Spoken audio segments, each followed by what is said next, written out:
तो चलिए आज एक ऐसी कंपनी की कहानी को समझते हैं जो फाइनेंशियल दुनिया में सच कहूं तो किसी अजूबे से कम नहीं है। हम बात कर रहे हैं आईआरसीटी की और हम जानेंगे कि आखिर ये कंपनी बिना किसी कर्ज के इतना बड़ा साम्राज्य कैसे चला रही है। सीधा सवाल, जरा सोचिए, क्या एक इतनी विशाल पब्लिक कंपनी जिसका बिजनेस पूरे देश में फैला हो, वो पूरी तरह से कर्ज मुक्त मतलब डेट फ्री हो सकती है बिना ₹1 के लोन के? आईआरसीटीसी के लिए जवाब है एक बड़ा सा हाँ। और ये रहा वो जादुई नंबर 0। इसका डेट टू इक्विटी रेशियो लगभग 0 है। सुनने में यकीन नहीं होता राइट, पर ये सच है। तो आज हम आईआरसीटीसी की कहानी को 5 हिस्सों में समझेंगे। हम इस जीरो डेट अजूबे के पीछे का राज खोलेंगे, इसकी कैश बनाने वाली मशीन को समझेंगे, इसके फायदे और नुकसान दोनों को देखेंगे और आखिर में इसके भविष्य की संभावनाओं पर भी एक नजर डालेंगे। ठीक है, तो चलिए थोड़ा और गहराई में चलते हैं। आईआरसीटीसी सिर्फ एक कम कर्ज वाली कंपनी नहीं है, नहीं, ये असल में एक नेट कैश कंपनी है। इसका सीधा सा मतलब ये है कि इसके पास जितना कर्जा है उससे कहीं कहीं ज्यादा कैश पड़ा हुआ है। और कितना ज्यादा? कंपनी के पास 2,800 करोड़ रुपए से भी ज्यादा का नेट कैश रिजर्व है। ये एक जबरदस्त फाइनेंशियल सेफ्टी कवच है, मतलब इसे अपने कामकाज के लिए बाहर से किसी भी कर्ज पर निर्भर रहने की जरूरत ही नहीं है। तो अब सवाल ये उठता है कि भाई इतनी बड़ी कंपनी ये कर कैसे लेती है? आखिर उसके बिजनेस मॉडल में ऐसा क्या खास है जो इसे बिना कर्ज के चलने देता है?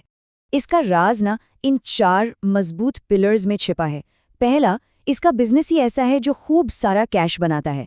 दूसरा, ये एक एसेट लाइट मॉडल पर काम करती है, मतलब इसे भारी भरकम इंफ्रास्ट्रक्चर में ज्यादा पैसा नहीं लगाना पड़ता। तीसरा, इसे ऑनलाइन टिकटिंग और केटरिंग जैसे सेक्टर्स में मोनोपोली यानी एकाधिकार का फायदा मिलता है। और चौथा, एक पीएसयू यानी सरकारी कंपनी होने के नाते ये कर्ज लेने के मामले में वैसे भी काफी कंजर्वेटिव है।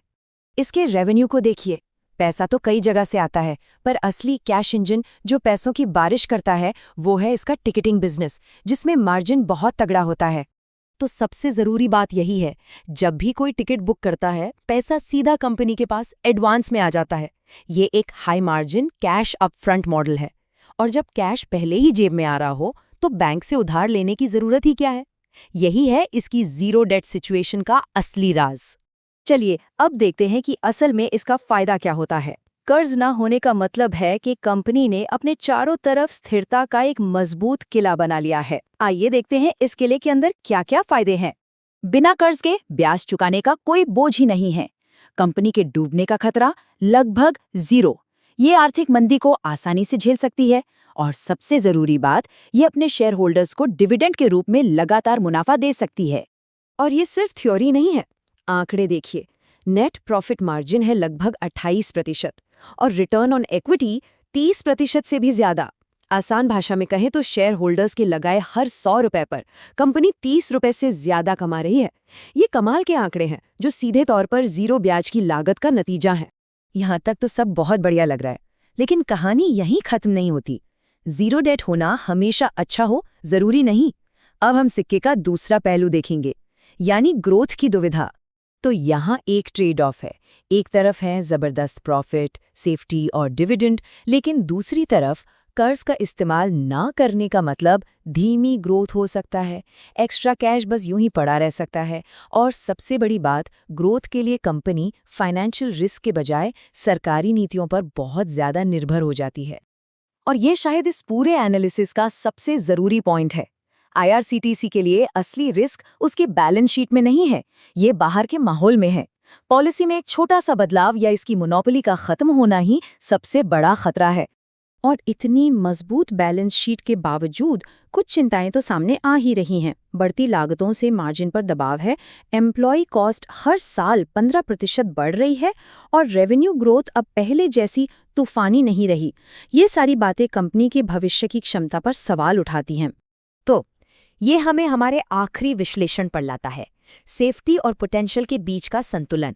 चलिए इन सभी धागों को एक साथ जोड़ते हैं। ये टेबल पूरी कहानी को समेट देती है। मोनोपोली की वजह से रेवेन्यू का अंदाजा लगाना आसान है। एसेट लाइट मॉडल का मतलब है कम पैसों की जरूरत, और मजबूत कैश फ्लो का मतलब है कर्ज की कोई जरूरत नहीं। तो नतीजा क्या है? एक तरफ है एक अल्ट्रा सेफ बैलेंस शीट और दूसरी तरफ है ऐसी ग्रोथ पोटेंशियल जो पूरी तरह से सरकारी नीति पर निर्भर है।